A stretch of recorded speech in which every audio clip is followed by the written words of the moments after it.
Alors, bonjour tout le monde. Ça me fait plaisir d'être ici aujourd'hui. Merci pour l'invitation.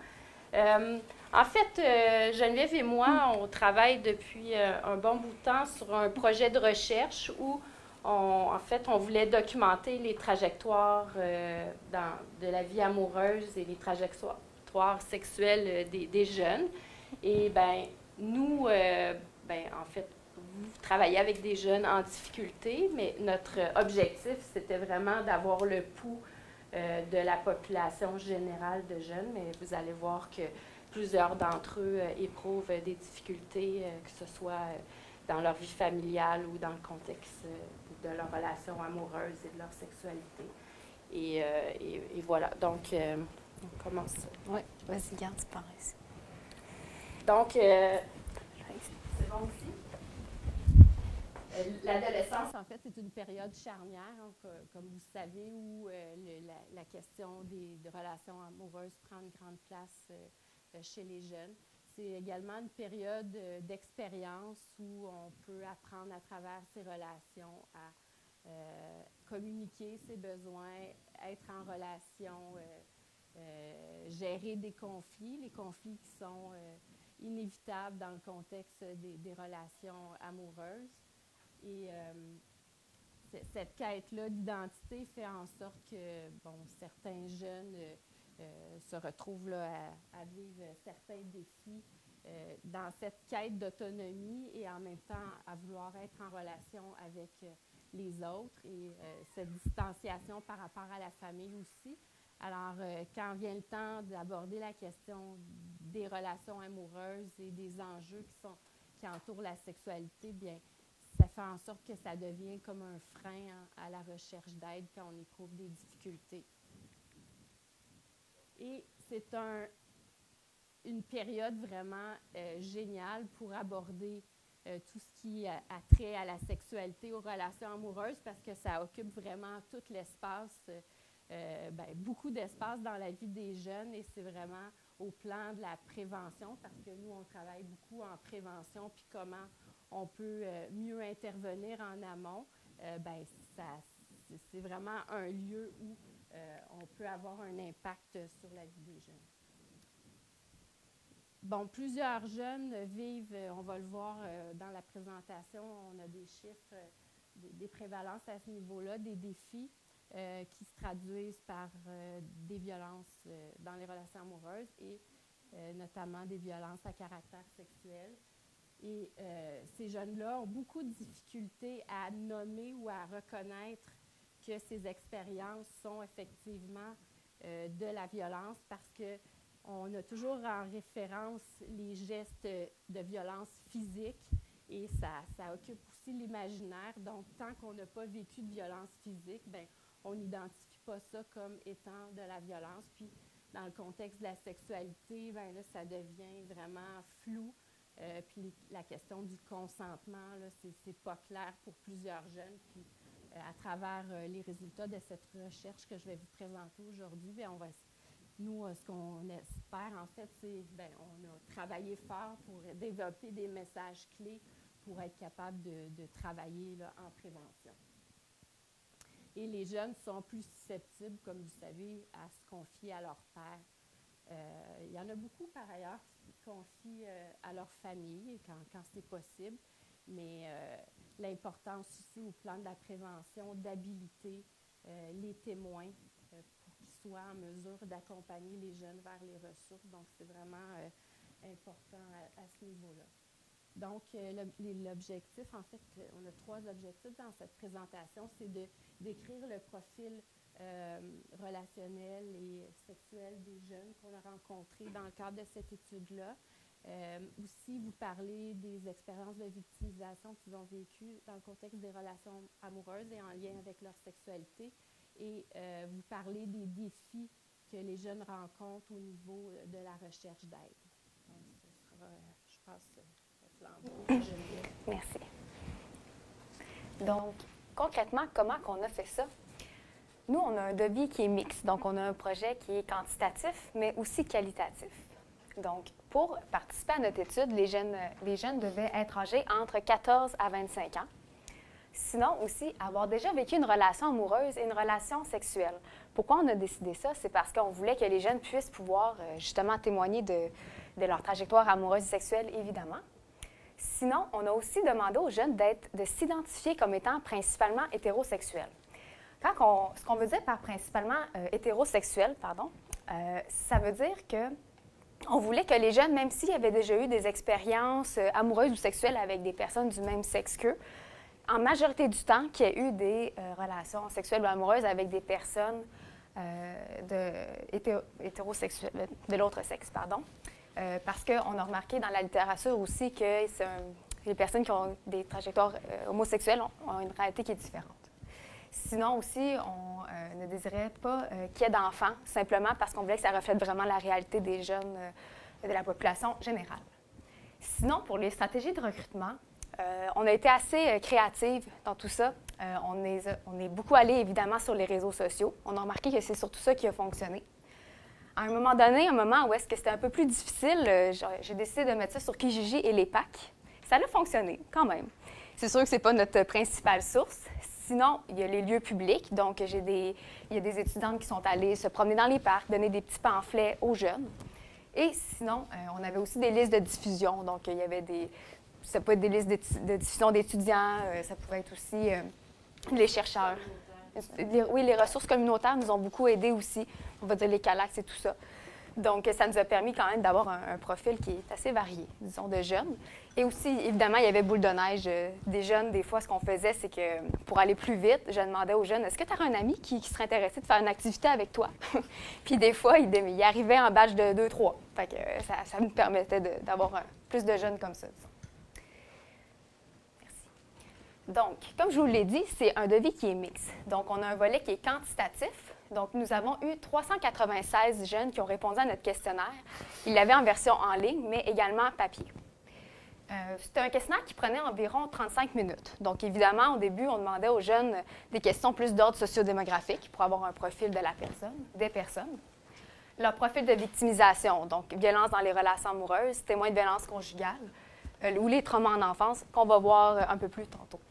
Le fonctionnement sexuel et relationnel, donc comment ça se passe la sexualité, est-ce qu'ils communiquent, est-ce qu'ils ont des difficultés sexuelles, c'est quoi leur attachement dans leur relation amoureuse. C'était des types de questions qu'on allait poser.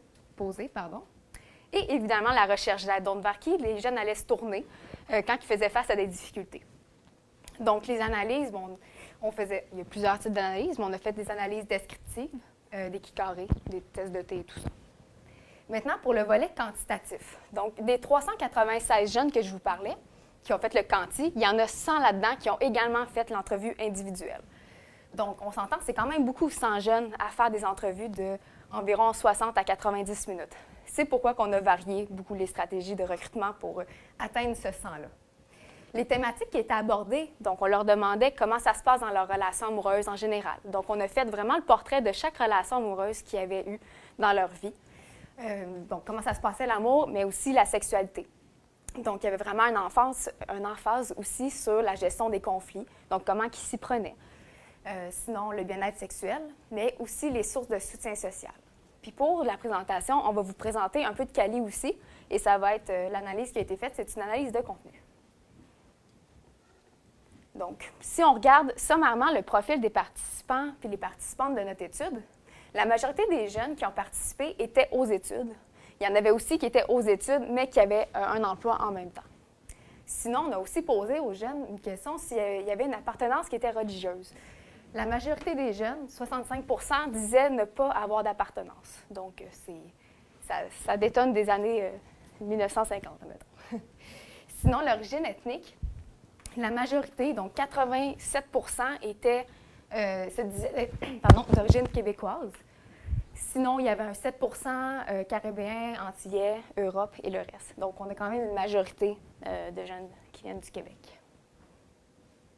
Oh, excuse-moi, reviens. Non, c'est moi, je ne l'avais pas vu. Dernière chose aussi, les filles, donc 75 % étaient des filles. Donc, on en a 298 et 98 gars. Ça, c'est pas étonnant dans le sens que souvent, les gars, ils vont moins participer. Ou ce qu'on remarquait aussi, c'est qu'un questionnaire qui était fait en ligne, comme je vous le disais, à un moment donné. Donc, les jeunes commençaient le questionnaire, mais ne le terminaient pas, parce que souvent, il était un peu trop long, mais je suis sûre que vous le savez, ceux qui font de la recherche, on veut tout savoir. Donc, on a dû faire un exercice un petit deuil, c'est ça, exactement. Donc, pour les traumas. Ici, on a, comme je vous le disais, on va regarder le profil des jeunes de notre échantillon. Si on commence avec les expériences de maltraitance dans l'enfance, donc il y en a 7 des jeunes de notre échantillon qui mentionnent que leurs parents n'ont pas respecté leurs besoins de base. Dans ça, on parlait de ne pas donner de nourriture, de vêtements et tout ça. Laissés seuls quand un adulte aurait dû être avec eux, c'était 23 dans ce cas-là. Sinon, ici, on leur demandait aussi le père envers la mère et la mère envers le père. Donc ça, c'est global. Il y en a 33 qui mentionnent dans notre échantillon d'avoir été témoins de violences psychologiques d'un des deux parents envers l'autre. Donc ça pouvait être crié, insulté, c'est pas mal ça, et physique. Donc on a quand même un jeune sur 10 qui mentionne avoir vu leurs parents lancer un objet, frapper l'autre parent, par exemple. Et sinon, ici, on a victimisation sexuelle. Vous allez voir, on les a séparés entre attouchement et pénétration, intrafamilial, extrafamilial. Donc, les attouchements, on a ici, la majorité des jeunes de notre échantillon ont vécu des attouchements avec une personne qui était hors de leur famille. Et ici, on a même chose, même cas de figure. Dans notre échantillon, c'était plus, les jeunes ont plus rapporté des événements extrafamiliaux. Donc maintenant, le profil relationnel et sexuel. Si on rentre dans le vif du sujet, ici, on voit que la majorité des jeunes qui ont participé à notre étude étaient en couple au moment de participer à l'étude. Je vous rappelle que nos critères, c'est d'avoir déjà été en couple, en fait. Donc, on avait 23 qui étaient célibataires, sans partenaire sexuel, et d'autres, un 16 qui étaient célibataires, mais avec des partenaires sexuels. On a aussi documenté l'orientation sexuelle. Je vous disais tantôt qu'il fallait être principalement hétérosexuel, donc il pouvait avoir eu des relations avec quelqu'un du même sexe. Donc ici, on a 67 qui se disaient totalement hétérosexuels. Mais on avait aussi une catégorie qui était principalement hétérosexuelle. Mais là, on s'est posé une question, à savoir, est-ce qu'il y a une différence significative entre les garçons et les filles quant à comment ils s'identifient au niveau de leur orientation sexuelle? Et on a remarqué que les filles s'identifiaient significativement plus à principalement hétérosexuels que les garçons. Donc, ça, c'est une petite... des fois, il y a un mythe par rapport à ça. Dans notre étude, c'est un petit peu confirmé. Bref. Puis ce que je voudrais aussi ajouter, c'est que, en termes d'intervention, je pense que c'est nécessaire de ne pas prendre pour acquis, d'avoir vraiment une ouverture par rapport aux expérimentations sexuelles, se remémorer qu'on est dans une période de découverte, puis que le coming out arrive souvent plus tardivement. Alors, il faut vraiment être à l'écoute de ce qui se vit dans la vie des jeunes, puis d'adopter une attitude de non-jugement et de juste les prendre là où ils sont rendus, puis de se souvenir que oui, c'est normal de se poser des questions, puis ces questions-là sont légitimes. Alors, nous, on n'est pas en recherche LGBT pure, là, mais d'autres collègues le font beaucoup mieux que moi, mais on avait vraiment en tête là, d'avoir cette attitude-là d'ouverture par rapport à ces questions. Je te laisse poursuivre, Geneviève. Bon, merci.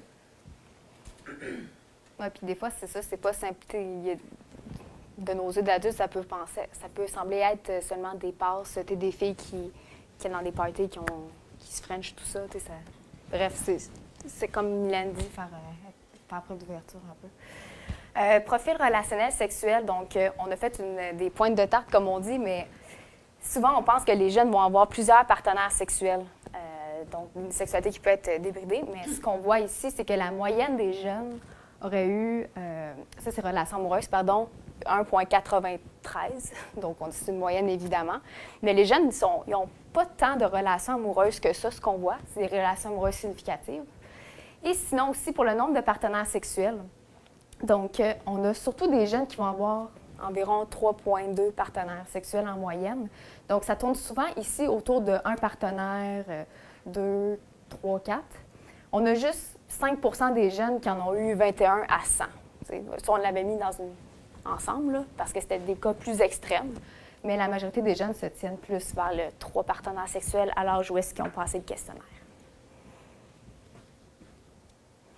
Sinon aussi, on avait demandé aux jeunes à quel âge ils ont eu un éveil pour la sexualité.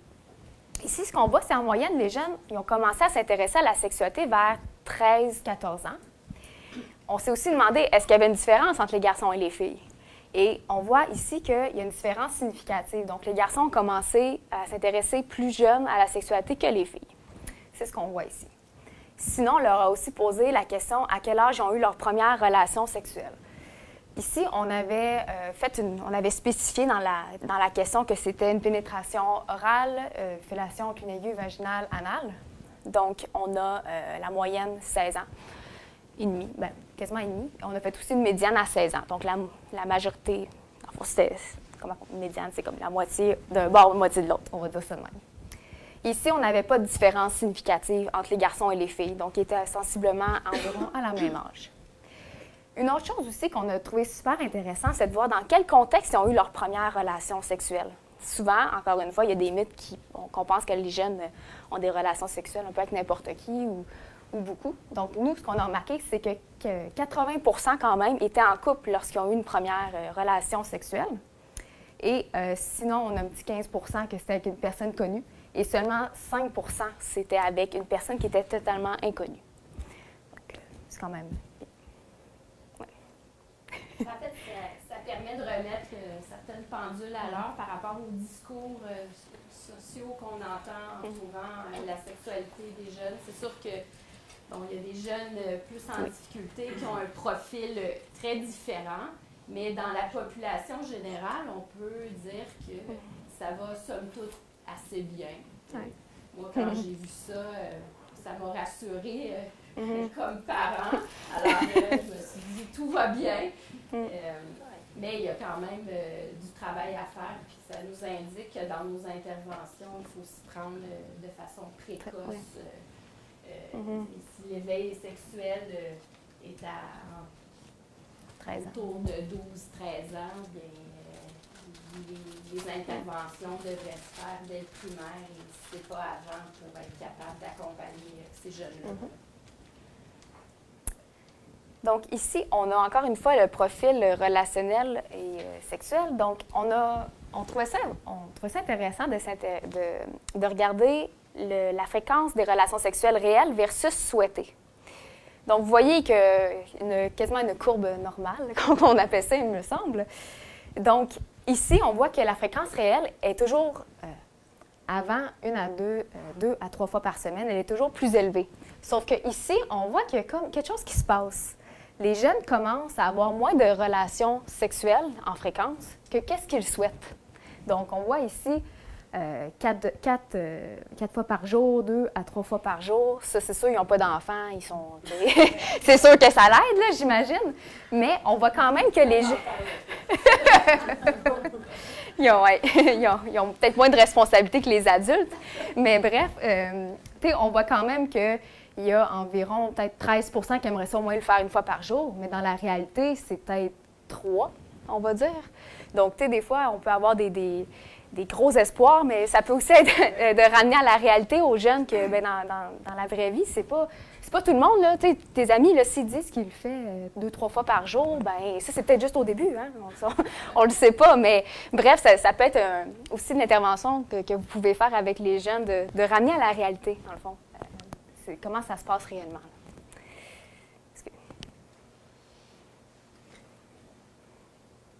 Aussi, on a demandé aux jeunes, dans les entrevues individuelles, dans les 100 qu'on a faites, c'est quoi pour eux des ingrédients d'une bonne sexualité. Donc, ce qu'on a fait, c'est, on a regardé qu'est-ce qui nous mentionnait, puis on a trouvé des synonymes, puis on a fait un beau nuage de mots ici. Et plus, ce que ça veut dire, ça, c'est que plus le mot est gros, plus le mot a été souvent mentionné. Donc, on voit que les jeunes, dans leur relation sexuelle, dans leur sexualité du moins, veulent avoir du respect. Ça, c'était le mot qui était le plus souvent nommé. On voit aussi la communication, ce qui est quelque chose de super positif. La réciprocité, ça, c'était le 3e mot. On avait aussi l'amour et le très important consentement. C'était les mots qui étaient les plus souvent nommés. Mais on voit quand même que amour, c'est pas le mot le plus souvent nommé. Il me semble qu'il venait en 4e position. Puis ici, on le voit en tout petit, fidélité. Ça aussi, c'était pas le mot le plus souvent nommé. Donc, des fois, la sexualité ne va pas toujours de pair avec fidélité, amour. C'est peut-être pas ce que tout le monde souhaite, du moins. Donc, mais somme toute, c'était des mots qui étaient très positifs quand on leur demandait.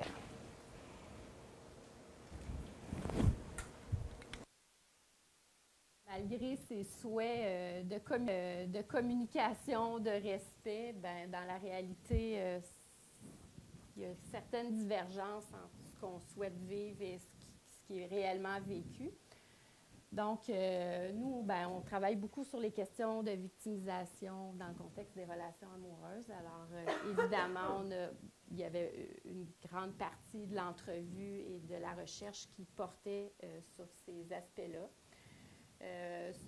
Ça ici, vous avez les statistiques pour les violences dans les relations amoureuses, toutes formes confondues, donc violences physiques, psychologiques et sexuelles. Donc, vous voyez que ça tourne autour de 60 %. Ça, c'est dans les 12 derniers mois.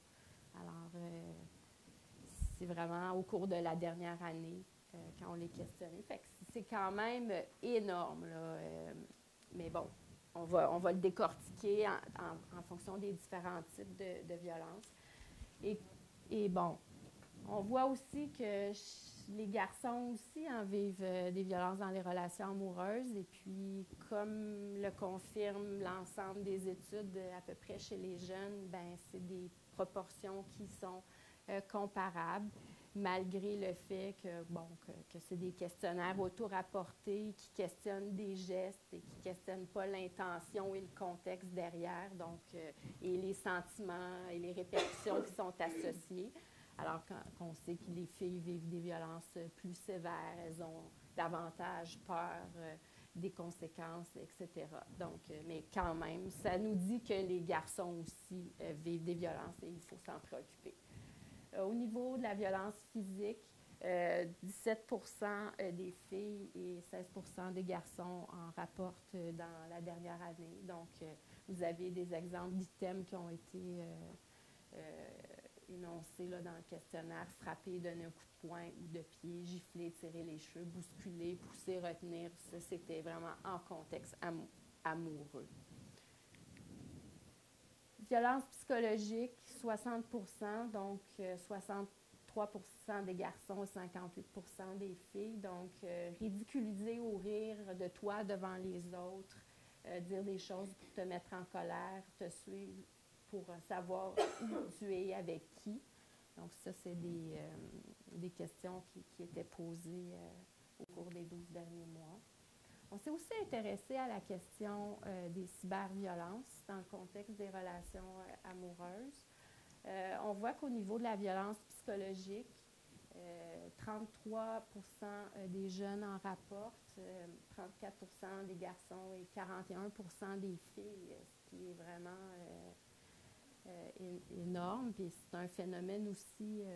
il y a un gros débat dans la littérature, là, je ne rentrerai pas dans les détails, mais est-ce que c'est une forme de violence spécifique qui est exercée via les réseaux sociaux ou Internet, ou c'est vraiment dans le continuum des violences? Et les données nous disent qu'habituellement, les jeunes qui vivent des violences en ligne en vivent aussi dans la vie en face à face, là. Et comme vous savez, ça précède aussi... des événements tristes qui se traduisent parfois en homicides conjugaux, là, qui sont toujours précédés de harcèlement, et ça se fait aussi via... donc, il faut vraiment être vigilant puis continuer la sensibilisation à ce niveau-là. La surveillance, le contrôle qu'un partenaire exerce dans le contexte de la relation, bien, vous voyez que 48 % rapportent aussi... le partenaire qui veut vérifier les messages, qui a accès au code pour pouvoir vérifier les allées et venues, les logiciels de géolocalisation. C'est vraiment inquiétant.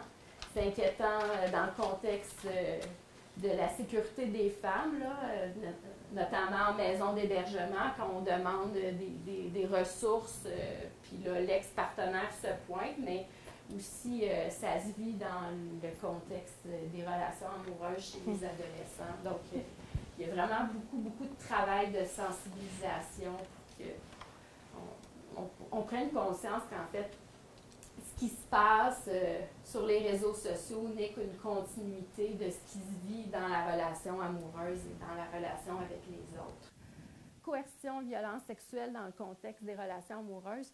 À la fin de la présentation, je vais vous présenter des capsules vidéo qu'on a développées à partir des résultats de la recherche et on a vraiment mis beaucoup d'emphase sur cette question-là de violence et de coercion sexuelle parce que, bon, Geneviève, pour vous le dire, mais dans le contexte des entrevues, là, ça a été vraiment quelque chose qui a émergé et, bon, c'est sûr qu'on est biaisé, là, comme sexologue, ça nous intéresse, puis on a tendance à questionner dans ce sens-là, mais cette question de consentement, là, c'est vraiment d'un flou. On a l'impression que quand on entre en relation, on consent pour l'ensemble des activités sexuelles qui vont se vivre dans le contexte de cette relation-là, alors qu'une sexualité, ça se négocie à chaque fois. Alors, je pense qu'il y a des messages aussi pour les adultes. C'est pas, on s'engage pour la vie et pour tout ce qui va s'en suivre, mais c'est vraiment là, de développer ces réflexes-là qu'on a des besoins, l'autre a des besoins, puis il faut apprendre à négocier à travers ça, puis de façon respectueuse et communiquer ses besoins, ce qui est un défi d'une vie, en fait. Et vous voyez qu'au niveau des violences dans les relations de violences sexuelles, donc on parle ici de coercion, de pression à avoir des relations sexuelles, je me sens pas prêt encore, c'est pas le bon moment. Utilisation de force, ça peut être la force physique aussi pour arriver à ses fins, des baisers, des caresses qui vont jusqu'à la pénétration là, des agressions sexuelles en fait. Et ça touche.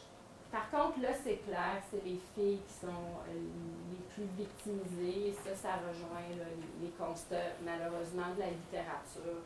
Bien que 11% des garçons rapportent quand même avoir vécu de la victimisation sexuelle dans un contexte de relation amoureuse. Alors, les filles vont s'y prendre un peu différemment en faisant des pressions psychologiques. Et un garçon, pour répondre au script de masculinité. Un garçon est toujours prêt, un garçon ne dit jamais non. Alors, ils se sentent vraiment comme pris et c'est vraiment gênant d'aller chercher de l'aide quand ça touche ces aspects-là parce que ça remet en question cette identité-là d'homme et il y a beaucoup de choses à travailler à ce plan-là, du sentiment de masculinité. Ouais. Bien, ça me fait penser à une anecdote d'entrevue qui m'a beaucoup marquée, justement. C'était un garçon qui avait peur de ne pas être assez performant dans sa sexualité. Et là, je ne me sais plus comment il est venu me parler de ça, mais lui, il avait vu sur Internet que devenir vegan, ça pouvait devenir une façon de tenir plus longtemps. Donc, il a essayé d'être vegan pour impressionner sa copine qui, elle, lui mettait énormément de pression, dans le fond, dans sa sexualité. Finalement, il a constaté assez rapidement que ça ne changeait. Être vegan, c'était pas scientifiquement prouvé comme pouvant l'aider. Mais c'était quand même, les jeunes peuvent quand même essayer des choses assez particulières, cocasses aussi. Puis une chose aussi qui m'a beaucoup marquée dans les entrevues avec les filles, bien, je suis certaine que je vous apprends rien, mais dans un contexte de relations amoureuses, ils peuvent aussi les garçons peuvent aussi les utiliser pour payer de la drogue. Ça nous dit, on en a rencontré des jeunes filles qui vivaient de l'exploitation sexuelle aussi. Là. Donc, dans des populations plus générales, qui ne sont pas nécessairement... Alors, cyberviolence sexuelle, la question d'échanger des photos ou se sentir obligé de partager des photos nues, d'en transmettre ou que ce soit transmis aux nous autres, là. Donc, c'est quand même 33% des jeunes qui rapportent avoir vécu des expériences de victimisation sexuelle. Donc, il y a vraiment beaucoup de travail à faire au niveau de la sensibilisation.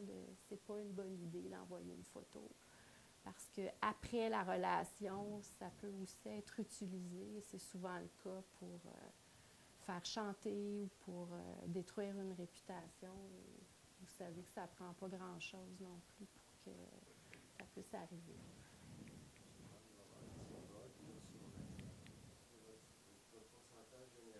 Ça ne marche pas, hein? Merci, Denis. Ouais. Je pense que ça ressemble plus à dans les coins de 10. Ouais, non, ben, bon, je pense que c'est quand même une bonne nouvelle. Oui, c'est une bonne nouvelle, mais c'est dans les 10%. Ouais. Ben, c'est ça. C'est les deux autres chiffres en bas qui sont pas le 30. Merci beaucoup. On a vu ça. On a vu ça là. Donc, dans le contexte des entrevues, on a fait parler les jeunes, hein, puis sur la question des violences sexuelles dans le contexte des relations amoureuses. Et la majorité d'entre eux n'emploient pas les mots de violence, hein, parce que c'est pas ça qu'ils vivent, parce qu'ils ne sont pas physiquement agressés dans le contexte de leur sexualité. Donc, en fait, ils refusent d'utiliser ce mot-là. Et on a eu aussi beaucoup de discussions avec des jeunes parce qu'à partir des résultats de la recherche, on a développé des capsules vidéo. Et là, on a extrait les contenus, les messages clés des données. Puis là, on a eu une grande discussion sur l'utilisation du mot violence sexuelle puis le sens que ça prenait. Mais en même temps, la décision a été commune, là, il faut quand même nommer les choses comme elles sont, là, même si on ne s'identifie pas comme ça, mais ce qu'on a essayé de faire, c'est vraiment de montrer l'éventail des manifestations. Donc, vous voyez des exemples, des extraits d'entrevues où ça se vit à différents niveaux, là, sans appeler ça de la violence, la coercition sexuelle, où les jeunes se sentent vraiment manipulés ou vivent des pressions pour avoir soit une vie sexuelle active ou s'adonner à certaines pratiques avec lesquelles on n'est pas à l'aise. Puis souvent, les jeunes vont rapporter « mais tu le fais avec un tel, alors pourquoi pas avec moi? » Et puis, on a eu aussi cette discussion-là avec les jeunes, la question de s'ils savent qu'ils sont au courant comme du passé ou de la réputation d'une fille, ils ne vont pas lui demander nécessairement son consentement parce qu'ils savent que cette fille-là l'a déjà fait qu'on prend pour acquis. Alors, il y a vraiment beaucoup de travail à ce niveau-là.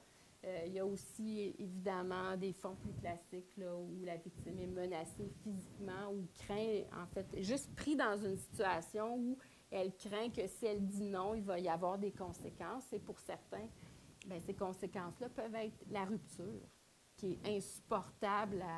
C'est pas une option possible. Alors, ils vont se plier aux besoins de l'autre pour sauver cette relation-là qui, en fait, ne leur convient pas, mais bon, il faudra qu'on les accompagne là, pour s'en rendre compte. Toutes les contraintes aussi psychologiques là, qui sont associées aux violences sexuelles. On a regardé aussi la détresse psychologique chez ceux qui ont vécu des expériences de violence dans les relations amoureuses. Vous voyez qu'il y en a presque 30% qui expriment vivre de la détresse. 13% quand même ont subi des blessures où ils ont été obligés en fait de consulter là, au plan médical. Donc, c'est quand même des blessures assez sérieuses. 36% ont parlé à un ami, un membre de la famille, à l'entourage. Geneviève va vous parler de la recherche d'aide. Et seulement 40% ont utilisé des services d'aide spécialisés en violence. Et comme vous savez, les services spécialisés sont souvent ciblent les femmes adultes. Alors, les adolescentes sont un peu dans un... Tu sais, quand je vis ça, là, vers qui je me tourne? Et depuis le mouvement MeToo, les CALAX, vous le savez, sont débordés. Les ressources d'aide aussi en violence sont débordées. Alors, quand on n'est pas dans la population cible, c'est plus difficile d'obtenir des services. Et pour les garçons, on n'en parle pas, là. Alors, même les hommes adultes ont vraiment beaucoup de difficultés à obtenir des services en lien avec des agressions sexuelles. C'est difficile. Stratégie de recherche. Oui, merci. Donc, maintenant, pour la dernière partie, on va regarder comment les jeunes vont chercher de l'aide. C'est quoi les stratégies qu'ils vont utiliser. OK. Attends, j'y vais vite. Donc, pour faire ça super simple, ce gros tableau-là veut dire que les jeunes vont surtout se tourner vers leurs amis et leurs parents quand ils font face à des difficultés. Sinon, vient ensuite les professionnels, donc c'est vous qui rentrez en jeu ici. En fait, je dis ça, mais je vais juste rectifier quelque chose. C'est qui sera en mesure de t'écouter, pas qui est-ce qu'ils vont chercher de l'aide. C'est qui pense en général serait capable. La perception, merci. Qu'est-ce qu'ils font concrètement, je vais y revenir après. Donc, la fratrie, les adultes significatifs, ça, c'était, mettons, un enseignant, un coach de sport. Donc, c'est surtout vers les amis et les parents, super important à retenir. Mais là, ici, j'ai peut-être une moins bonne nouvelle pour vous. En fait, ce qu'on remarque, c'est que qu'est-ce que les jeunes font maintenant concrètement? Encore une fois, ils vont surtout se tourner vers leurs amis et leur famille, ou ils vont demander à quelqu'un qui a déjà eu ce problème-là. Là, on voit, est en haut de la légende, consulter le professionnel, donc vous, en l'occurrence. La plupart du temps, les jeunes il y a juste 10 % qui vont y aller, versus 36 % jamais. Donc, on voit que c'est vraiment eux autres, malheureusement, qui vont moins aller chercher. D'où l'importance, comme Mylène le disait tantôt, de former les pères, les amis, pas les papas, ou la famille. Oui, les papas aussi, c'est bien important, mais d'avoir une intervention qui est plus systémique, puis pas seulement... c'est sûr, on s'entend, les professionnels, on a une formation, tout ça, puis ça a une place aussi. C'est juste que les jeunes, malheureusement, vont être moins tentés, donc on va voir après ça, on a des suggestions pour vous de qu'est-ce qu'on pourrait faire, en fait. Maintenant, on a demandé aux jeunes pourquoi ils allaient chercher de l'aide, en gros. Donc, ici, vous avez encore une fois des extraits de nos entrevues, mais la majorité des jeunes vont vouloir avoir des solutions concrètes pour leurs problèmes. Sinon, extérioriser le problème. Donc, certains veulent juste, des fois, ventiler. En fait, c'est carrément ça. Chercher des opinions différentes. Ça, c'est qu'admettons, le jeune avait une opinion, mais il voulait être un peu confronté dans sa perception, dans son opinion, pour voir s'il a raison ou s'il ne pourrait pas changer d'avis.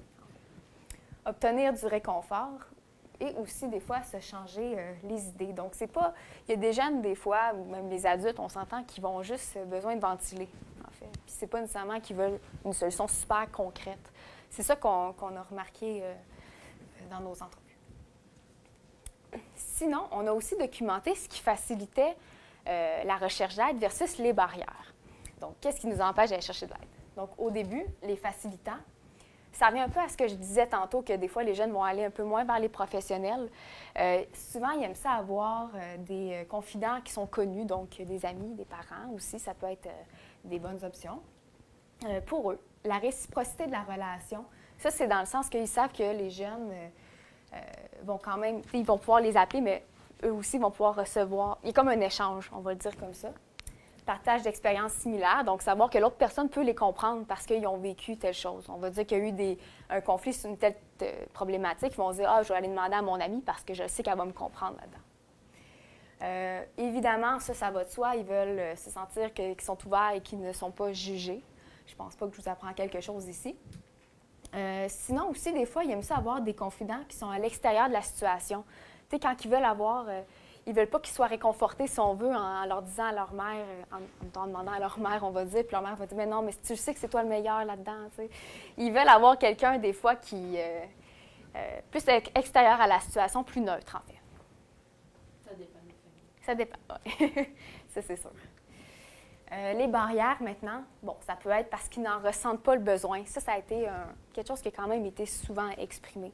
Je ne vous dirais pas le contraire. Sinon, il y en a aussi qui sont plus gênés, qui veulent moins se partager des sujets sensibles ou se montrer vulnérables. Donc ici, il y a peut-être il y a quelque chose à travailler ici, quand même, chez les jeunes. Il y a aussi peu d'ouverture de l'entourage, donc ça peut être de la famille ou des amis. On a aussi, le doute quant à la pertinence offerte par les professionnels. Il y a des jeunes, des fois, qui ne vont pas nécessairement croire qu'on peut les aider. Donc ici, il y avait justement une personne qui était en psychologie, il me semble, à l'université, puis que, elle disait que, dans le fond, j'ai juste réalisé que les professionnels faisaient juste retourner la question vers moi pour que j'y réponde tout seul. Elle, c'était sa perception. Mais rassurez-vous, je dis ça, mais il y a beaucoup de jeunes qui sont allés voir des professionnels et qui ont énormément apprécié l'aide qu'ils ont reçue. Je pense que ça dépend simplement des jeunes en général. Il y a aussi une méconnaissance des services qui sont offerts. Donc ici aussi, il y a un travail de sensibilisation puis de connaissance pour leur montrer où est-ce qu'ils peuvent aller chercher des ressources concrètement. Et il y en a aussi des fois qui trouvent ça un peu trop complexe. Ils voudraient avoir quasiment un accès directement à un intervenant, une intervenante, mais finalement, il y a comme trop d'étapes selon eux. C'est bon. Je voulais ajouter sur la question de la fermeture en lien avec des sujets aussi intimes que la sexualité ou les relations amoureuses. Puis je pense que c'est de part et d'autre, chez certains intervenants qui pour avoir fait des études en milieu scolaire aussi, où arrête mon rôle par rapport à ça. Moi, mon mandat, c'est celui d'être un enseignant ou d'avoir telle tâche. Et puis, un jeune vient se confier en lien avec ses relations amoureuses. Fait que c'est vraiment comme... ça peut être inconfortable, en fait, comme position. Puis là, on ne sait pas trop... quand on n'est pas spécialisé nécessairement sur ces questions-là, jusqu'où je vais, si je vais trop loin, je peux brusquer.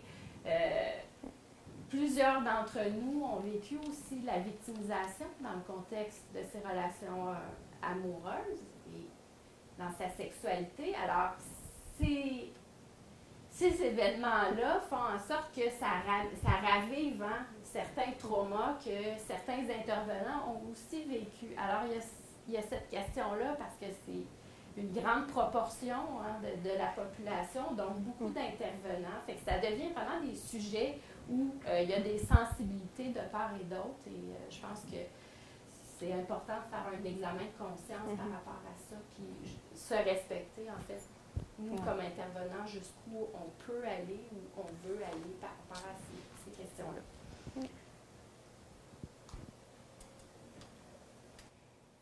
Donc maintenant, on a aussi fait des analyses pour voir c'était quoi la perception des jeunes quant à la recherche d'aide formelle, donc dans des centres quelconques. Donc on a des perceptions qui sont positives. Donc souvent, il y a des jeunes qui se disent que consulter, c'est nécessaire parce que mes proches ne pourraient pas m'aider autant qu'un professionnel pourrait le faire. Sinon, aussi, il y en a qui vont penser que les professionnels sont là pour ça, qui ont comme je disais un peu, qui ont une formation pour les aider.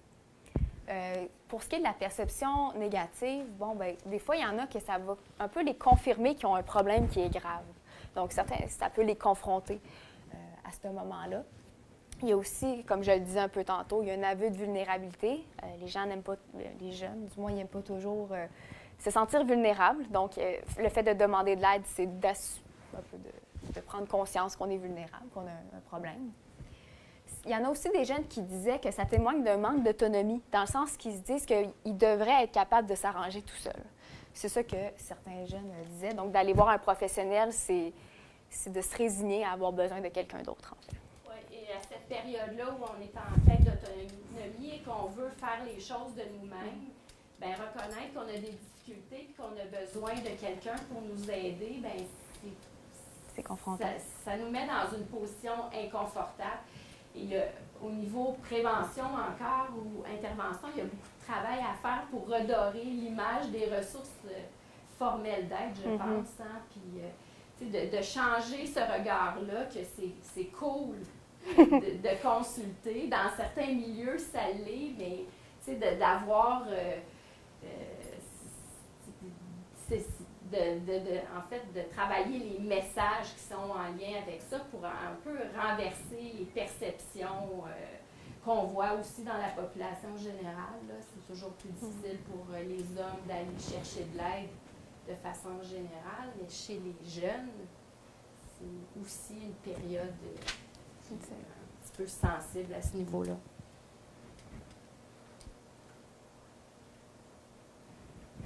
Fait saillant. Fait saillant, donc au niveau de la violence, donc comme je vais faire ça vite parce que j'aimerais ça vous pouvoir, qu'on puisse discuter un petit peu, puis vous montrer en fait les deux extraits de capsules web qu'on a développées, là, qui vont être lancées dans les prochaines semaines. Donc, vous voyez que dans la population de jeunes en général, les expériences de victimisation sont vraiment prévalentes. Il y a vraiment beaucoup de travail à faire au niveau de la victimisation sexuelle, notamment autour du consentement sexuel. Donc, l'importance, en fait, d'avoir des messages clairs à ce niveau-là, de sensibiliser les jeunes à l'éventail des manifestations de violence, puis essayer de travailler à déconstruire les mythes autour du fait que la violence, c'est toujours physique, alors que ce n'est pas le cas. Aider, soutenir dans votre travail d'intervenant l'identification des besoins dans les relations amoureuses. Moi, je suis rendue où? Qu'est-ce que j'ai envie de vivre? Qu'est-ce qui est important? Pour être en mesure d'être, pour mettre ses limites, là, moi, je déplore un peu les messages actuellement, là, dites non, bien, est-ce qu'on peut dire oui et dans quel contexte? Alors, pour dire oui, bien, il faut bien se connaître, puis il faut savoir ce qu'on a envie, puis ce qu'on n'est pas capable de tolérer pour devenir un adulte, un jeune épanoui. Donc, tu sais, d'arrêter de défendre les choses et puis les jeunes sont très intelligents et ont leurs solutions, alors faisons-leur confiance pour identifier ce qu'ils ont envie de vivre, puis s'ils ont envie de faire de multiples expériences, bien, c'est parfait, mais apprends qu'il y a un cadre puis il y a des limites. Les jeunes vont en majorité chercher de l'aide lorsqu'ils en ressentent le besoin. Là, je parle des jeunes de l'échantillon qu'on a ici.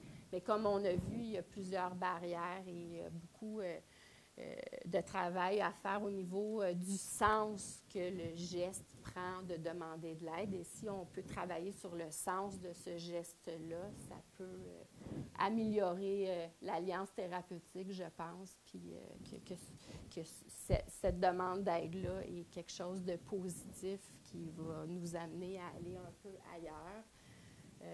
Il y a aussi une méconnaissance des ressources qui sont offertes de façon générale aux jeunes. Donc, à l'école, c'est assez clair, là, parce que c'est dans le même établissement. Mais quand les jeunes sortent du réseau scolaire, là, vers qui je me tourne quand je vis des difficultés, puis on remarque ces mêmes défis-là. Mais j'aimerais juste rajouter une chose que j'ai beaucoup remarqué, c'est que quand les jeunes veulent avoir des services quelconques, ils ne sont pas nécessairement prêts à payer non plus parce qu'ils ont moins de ressources financières aussi. Donc, tu sais, c'est d'avoir des fois une liste de ressources qui sont plus abordables pour leur réalité à eux, des jeunes. En fait, ça, c'est une barrière aussi qui a peut-être été un peu moins nommée, mais qu'on remarque quand même. Là. La liste d'attente au CLSC. Exactement. Les listes d'attente, oui, c'est ça. Fait que le communautaire, des fois, nous autres, on réfère beaucoup dans les services communautaires, les maisons de jeunes. Ça peut être des options. Là. Mais il faut les prendre. Oui.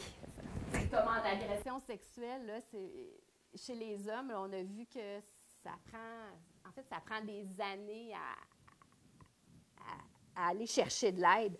Alors, si on n'est pas là pour répondre au téléphone au moment où ça se passe, ça peut prendre 7 ans après. Là. Puis c'est vraiment des périodes de vie. Il y en a qui mettent 30 ans à parler de ce qu'ils ont vécu, alors, chez des personnes là, plus matures. Alors, si on n'est pas là quand c'est le moment, quand ils sont plus jeunes, ben on peut manquer le bateau, puis ça donne lieu à vraiment beaucoup de détresse psychologique. Donc, on l'a dit, je le répète, l'importance d'outiller les pairs pour être vraiment des intervenants, des acteurs clés. On est tous concernés par les violences dans les relations amoureuses à titre de témoins, puis comment on peut faire une différence, puis comment habiliter nos jeunes à réagir devant des situations qui sont vraiment inacceptables, puis comment on fait pour prendre son ami par la main, puis l'aider à aller vers les ressources. C'est très difficile, hein? C'est un bon dosage. Si on pousse trop, on perd la victime, puis si on ne pousse pas assez, ben elle ne se rend pas aux ressources. Puis Tel Jeune travaille très bien en ce sens-là. Donc, ils font des ateliers dans les écoles, pères aidants, pour être capables de mobiliser les milieux. Mais je pense que ce travail-là aussi pourrait être imité dans d'autres milieux, puis ça pourrait donner lieu à des choses intéressantes, là. Envisager des stratégies actuelles pour rejoindre les jeunes. Donc, il faut vraiment être plus... faire de l'outreach, puis être un peu plus agressif dans la façon de faire du dépistage, parce qu'on sait que les jeunes ne cognent pas à notre porte. Donc, aller de l'avant, puis leur proposer des choses. Et bon, je l'ai dit, là, la question des mythes entourant la recherche d'aide. Donc, pour terminer, on va vous présenter... bon, je ne m'attarderai pas à ça. C'est un devis transversal. Notre échantillon est assez homogène. Il y a des biais de désirabilité sociale. Les jeunes qui ont accepté de participer, évidemment, on peut penser qu'ils ont une plus grande ouverture à parler de sexualité, de relations amoureuses par rapport à ceux qui ont décidé de ne pas venir nous parler. Mais en contrepartie, on a un devis mixte avec des données quantiques, des données quali, et vraiment des milliers de pages de verbatim super riches qui nous permettent de... Alors, à partir de ces résultats de recherche-là, nous, on a identifié des messages clés. On a formé des comités consultatifs avec des ados. On a trouvé une maison de production, en fait, où Étienne, le producteur, est un intervenant. Et en fait, quand on s'est rencontrés, on partageait vraiment là, la même philosophie de ce qu'on voulait faire, en fait, en termes d'intervention. Et lui a travaillé avec les jeunes qui leur ont aidé à scénariser, en fait, des capsules vidéo sur différents thèmes, notamment le consentement sexuel, les manifestations de violence, la recherche d'aide. Et plusieurs jeunes aussi ont accepté d'être devant la caméra comme comédiens. Bon, mais ce n'est pas leur réalité à eux, mais la réalité d'un autre jeune qui a participé, en fait, à nos entrevues. Et puis, il a aussi initié certains jeunes derrière la caméra. Et ce qui est intéressant, parce qu'on a peut-être créé des vocations, mais tout le monde s'entendait pour dire que la cause était bonne. Et puis, tout le monde a mis l'épaule à la roue pour faire ce travail-là. Fait que ça va être diffusé dans les 2 prochaines semaines. Il est supposé d'avoir un dossier spécial dans la presse plus sur la question de la violence dans les relations amoureuses. Puis,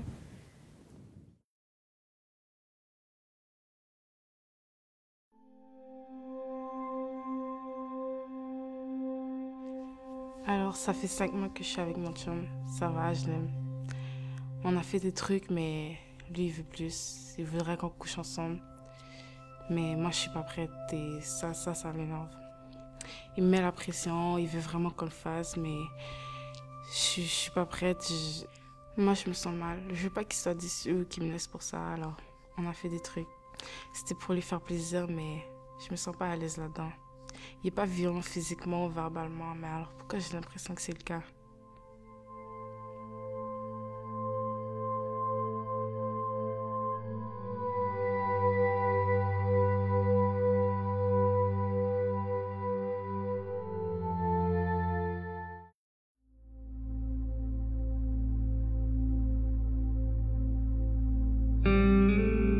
Lorsqu'on vit une situation de violence sexuelle en relation intime, cela peut être difficile d'en parler.